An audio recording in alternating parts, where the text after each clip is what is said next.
Hello, everybody. I am going to talk about the Hunger Games, The Ballad of Songbirds and Snakes.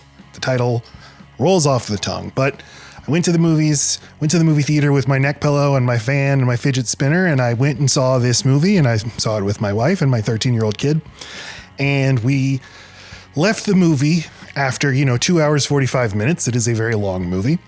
We were very, in serious contemplation of... those were some hungry games. They were very hungry, weren't they? And, we're all just sort of thinking about this, chewing over this. And I asked my wife, was that the first ever good prequel?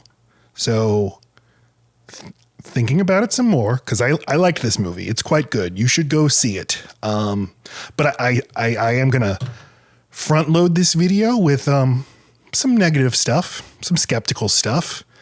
I was very skeptical going into this movie, but it did win me over. But prequels themselves, so good prequels. I went through the vast history of cinema trying to find a prequel that I liked more than this. I landed on Prometheus and Alien Covenant, because those are both prequels to Aliens, or to Alien. And obviously, Indiana Jones and the Temple of Doom is a prequel to Raiders of the Lost Ark, but not really. The fundamental promise of the prequel is you're going to learn stuff. You're going to find out how the thing that you liked in the old movie, you're going to find out how it happened. But almost every time my response to that is, I don't want to know. I don't care how Anakin Skywalker became Darth Vader.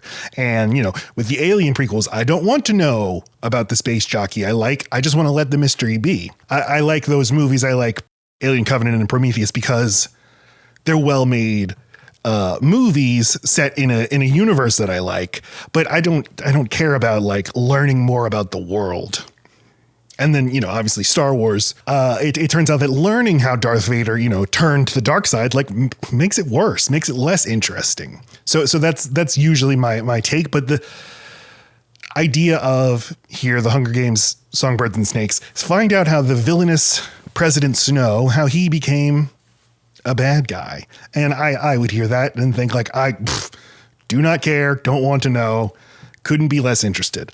But I found that this might be the first time the promise of a prequel of learning more about a world, it actually worked on me. I left this movie and thought yes, all of this is good to know. This makes me think more highly of the earlier movies. The earlier movies, they're fine. I don't think any of them are very good. They're fine. They're fun. They have interesting ideas that come from the books by Suzanne Collins, and tons of great actors, but they all kind of add up to way less than they should.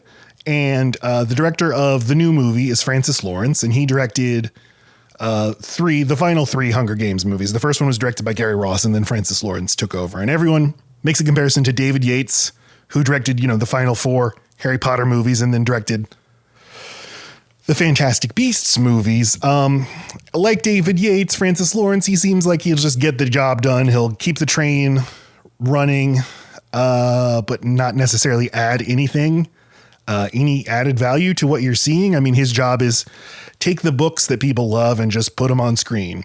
Don't do anything fancy. Yeah. This new movie, like the old Hunger Games movies, it does not look very good. It looks muddy.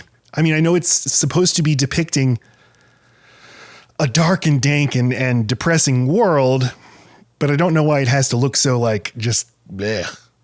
And as always with movies today, you don't know if that's a problem of the movie theater you're seeing it in, just doesn't have an adequate light bulb, or if it's just that movies today really lighting is just not a skill that everybody knows how to do with digital photography. This movie doesn't look very good. I don't think it's a choice. I don't think they said, let's make a movie that looks like shit. Okay. Back in 2017, Lionsgate, which owns the Hunger Games, it made an announcement that they had big plans for the future of the Hunger Games and the Twilight series, even though both series had run out of books to adapt. So that was a problem. But these are the two big assets that this, mid-major studio owns. This was kind of before John Wick had really taken off as a potential mega franchise. Now every you got to have franchises, every studio, even if you're even if you're a mini studio like Lionsgate. And obviously these things take forever to develop. So it's coming out now. And maybe if they had waited a few years, they would have said, this isn't worth trying. We've seen so many franchises crash and burn, so many revivals not work out.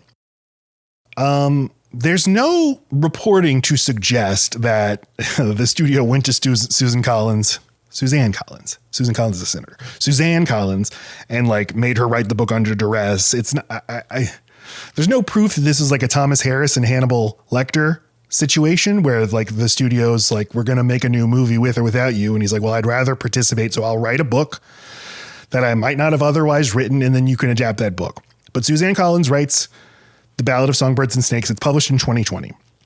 And, you know, simultaneously the movie is being developed. But you do get the sense that maybe she would not have written it if not for the impetus to keep creating more movies. I read about 20% of this book back, well, now almost 2 years ago. Me and my kid were putting a puzzle together when we were listening to the audiobook. And then we got distracted. And still, I'm like, hey, we should get back to that. But it's like been 2 years. It's like 30% of my kid's life. But I'm like, oh, yeah. Anyway, to see a Hunger Games movie in 2023, potentially a little depressing. Like, okay, that's a little like the Hunger Games. Like we're done with that. It feels like those movies ended just like 10 minutes ago, but no, it was 2015 was the last movie, was Mockingjay 2. But the trajectory of those movies, you have Hunger Games in 2012 and then Catching Fire in 2013. And that's the peak of those movies. It was the highest grossing movie of the year, $865 million worldwide. But then the two subsequent movies each earns $100 million less than the previous one. And by 2015, Mockingjay 2, people are done with the Hunger Games. And then just the general YA craze of youth-oriented dystopias is over. The publishing phenomenon has ended. So people aren't interested in Maze Runners. They're not interested in your Divergents and your Insurgents. And, you know, Francis Lawrence himself said we should not have split that book into two movies. It was not necessary to make two movies. I haven't watched the Hunger Games movies in a few years. My family did a watch through of all of them a few years ago. And even though I remember liking them in theaters, when I watched them again at home, I thought they all kind of suck. Catching Fire is okay. It's always like, I like the ideas. I'm grateful for the ideas that these movies and these books are engaging with. And I like that, that kids or, young adults, teenagers, you know what I'm saying, are being forced to, are getting the chance to engage with ideas about class consciousness, about income inequality, colonialism, war. What the Hunger Games really are more than anything is about a class-based analysis of society as class conflict, and PR, of public relations. And those are the two big ideas. And I think that why this new movie is good is that it really, really steers into both of those things and has interesting things to say about both of them. Still, why do we need this movie? Is anybody even going to want to see it? But on the other hand, those movies are now long enough ago that if you read the books in like junior high or whatever, maybe now you're in your 20s and you're nostalgic for the Hunger Games and you're going to be interested in seeing a new movie. And this new movie only cost $100 million. So we'll see how it turns out. If it turns a profit, I don't think it's going to start a series. I'm grateful that this movie is only one movie. What has lingered with me a lot about the old movies is in Mockingjay 2, the character played by Julianne Moore, who's the leader of this rebellion. It just turns out like she just wants to, her whole insurgency is not based on overthrowing the system, but like keeping the system intact and just replacing the leaders, which very important idea for people to engage with, of that for some people, the problem isn't the system itself, but just the fact that I myself am not in charge of the system. And that was just a very interesting thing for that final movie to center on, and then have your hero in the end assassinating Julianne Moore rather than Donald Sutherland, who plays President Snow, who is the hero of this new movie. Okay, so why do I like it better than the old movies? It's just one story. It's not setting up a series, so I like that. It's not like I know I'm going to have to spend all this time over so many movies with these characters. Without spoiling anything, it could easily have been turned into two movies. There is a pretty neat divider about halfway through this movie And I will say that the first half of the movie is just so exciting, so gripping. And the second half is fine. The second half is a lot like the earlier movies. So, you know, half of a great movie, half of a just okay movie. But yeah, we're going to learn about the young Coriolanus Snow, see how he turned evil. I mean, again, this is not something I wanted to see. But what I like about this movie is he does not turn evil. In fact, he's the same person throughout. And that's what the point of the movie is. This isn't about a good person turning bad. This is about a person being subsumed by the system, an ambitious person, a person looking out for his own interests. And how the problem is like with Mockingjay, the problem is the system. The problem isn't the names of the individuals running the system. So he plays this guy, this young Coriolanus Snow. He's from a, you know, privileged family that's fallen on hard times. So it's refreshing that this is not the story of a good person turning evil. He's like Charles Foster Kane is what I'm saying. This movie's a lot like Citizen Kane. It's about, I mean, I'm kidding, but I mean, it is a similar arc. It's just, you don't ever one day like flip the switch and say, now I'll be evil. It's that the rotten system subsumes you and corrupts you. And this is a person who, comes from privilege, and he gets to know people from the underclass. He gets to spend time with them. He's like Rose in Titanic. He gets to go down to steerage and like go to the hoedowns and stuff. But unlike Rose, it's not like this changes him and makes him think that we need to do something to help these people. The people he cares about who are from the underprivileged classes, who are from the districts, are just the people he knows, which, you know, that's an unfortunate thing about humanity is even getting exposed to other kinds of people, to different people who aren't like you, doesn't necessarily change your sort of hardened, fixed worldview so much as it just, you know, I like the people that I know. This guy, Coriolanus, and these fucking names, Suzanne Collins, like Plutarch Heavensby. But Coriolanus, he's played by an actor named Tom Blythe. I've no prior exposure to Tom Blythe. He is in virtually every scene of this movie. A lot is asked of him. He has to carry this movie. He is adequate. He does a fine job. He does not have the star presence of Jennifer Lawrence. So, you know, this movie maybe would be better with a more captivating lead, but he's certainly a step up from the friggin' dead-eyed nothings of Josh Hutcherson and Liam Hemsworth, but he's fine. He's good. This is the guy you're going to spend the whole movie with, and you do need to like a character who is kind of fundamentally unlikable. Maybe I would have liked somebody more sniveling, maybe like Tom Felton from the Harry Potter movies as Draco Malfoy, but I guess that's not really who this character is supposed to be. But much better than that is Rachel Zegler, who plays the other lead of the movie, Rachel Zegler as Lucy Gray Baird. And Rachel Zegler is from New Jersey, so she's not exactly pulling off this Southern fried accent that she uses throughout the movie. It's actually pretty annoying, the accent, but you get past that because she is a goddamn movie star. She is magnetic, and this is a great character.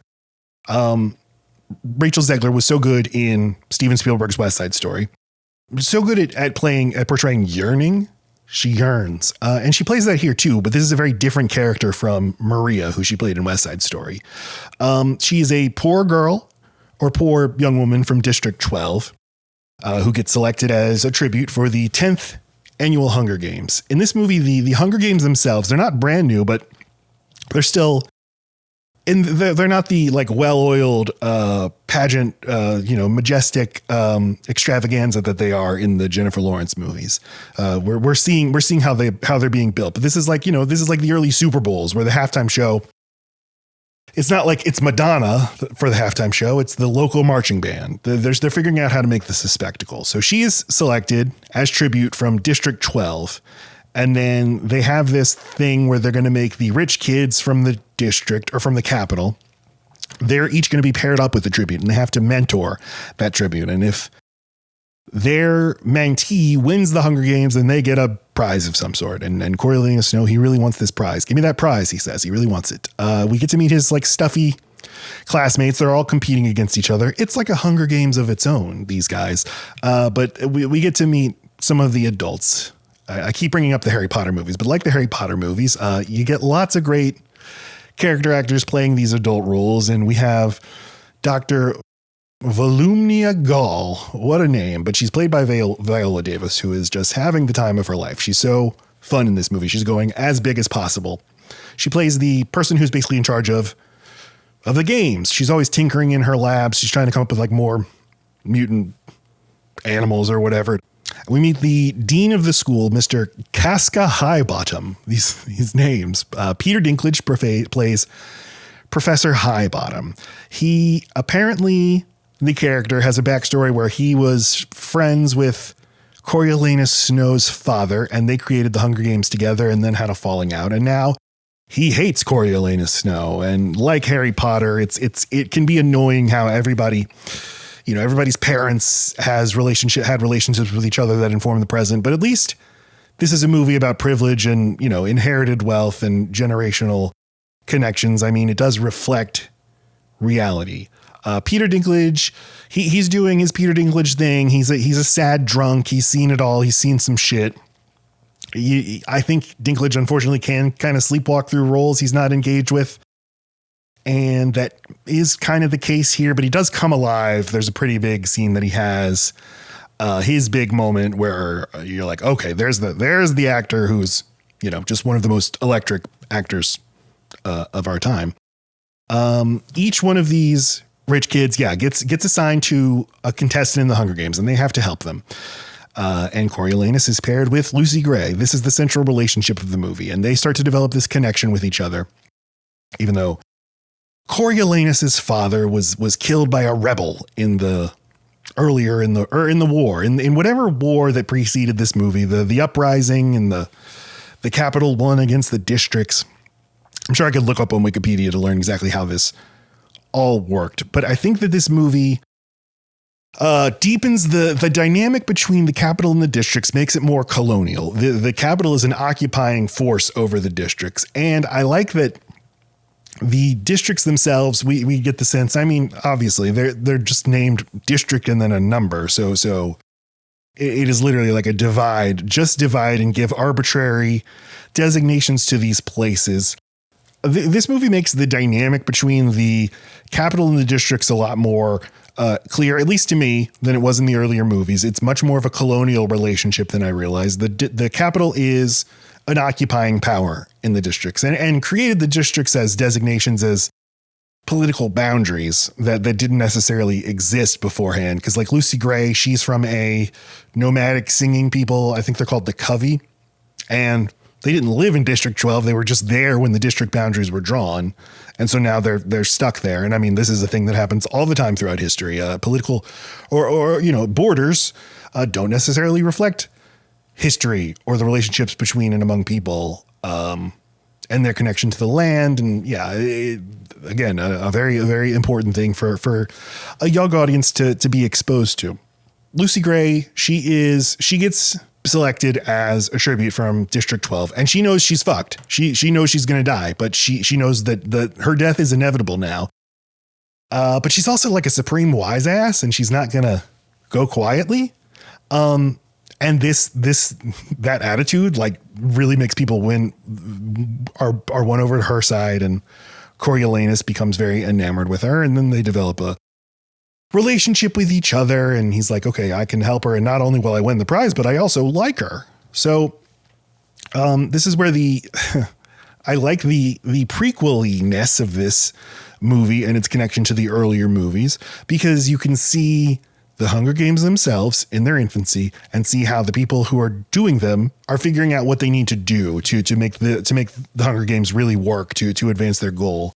A character in this movie literally says, I realize now the Hunger Games, when you're in that arena and you're fighting against your fellow contestants, all of life is the arena. All of life is the Hunger Games. We're all just competing against each other. The point of the Hunger Games, literally in these movies and as a metaphor, is that everybody is just fighting each other for the prize. There's that apocryphal John Steinbeck quote about America. The reason America never adopted socialism is because America is a nation of temporarily embarrassed millionaires. Like, I don't want to make things uncomfortable for the rich because I'm going to be rich one day. I'm very close to making my billions. If you can make people fight against each other, that destroys a sense of class consciousness and class solidarity that prevents people from realizing their collective power and rising up and taking the power from the elites. But if you have this Hunger Games, that's a good way of neutering that. But to make that effective, you need people to invest in the games. And to make people invest in the games, you need stars. Hence Lucy Gray, who the government and the PR people realize, like, this is our key. This is how we make people really care about the Hunger Games. I don't want to say much beyond that because I'm not going to spoil anything. That's why I'm mainly talking about the ideas the movie is engaged in. So I like this movie because it takes those ideas seriously. I like that Snow does not start as a good person and become a bad person. He's the same throughout. He's consistent. He's not a critic of the system. The system works. He thinks the system works. He thinks that the districts need to be punished. He believes in collective punishment. My God. But he never thinks of himself as a bad person. He believes in the Hunger Games. He thinks they're necessary. They're good. And he believes in this apartheid state that they've built. Exposure to other people, to other ideas, it doesn't change him. And it doesn't always change people in our world either. But PR, selling the Hunger Games, selling the war, that's the name of the game. And this movie is about how you can present worthy and unworthy victims. I mean, you can make people seem like worthy victims or unworthy victims. It's about selling the power of your weapons. There's a big deal made about these awesome military drones that they have that are going to deliver inventory to the contestants in the Hunger Games. But then we see that they don't work. Like they just crash into each other, or they crash into the people and injure them. So yeah, I admire the political consciousness this movie has. And I'm glad that it's a movie aimed at younger people, and it's important for young people to sort of to engage in ideas like that. The performances, especially from Rachel Zegler, also Viola Davis and Peter Dinklage, and Jason Schwartzman. I didn't mention him. He's so funny. So this movie, yeah, it doesn't look great, but it does sound great. I really like the sound design. See it in a theater if you can. Most of all, I'm very grateful that this is just one movie, that this isn't the start of a series. They could have just split it and made it two movies, but they wisely kept it at one movie, even if it's way too long. But yeah, I don't want to see more movies in this series. I don't care, but I didn't think I needed this movie either. So if they make another one and it's as good as this, I'll be happy about that. So 3.5 stars for me for Francis Lawrence's The Hunger Games: The Ballad of Songbirds and Snakes.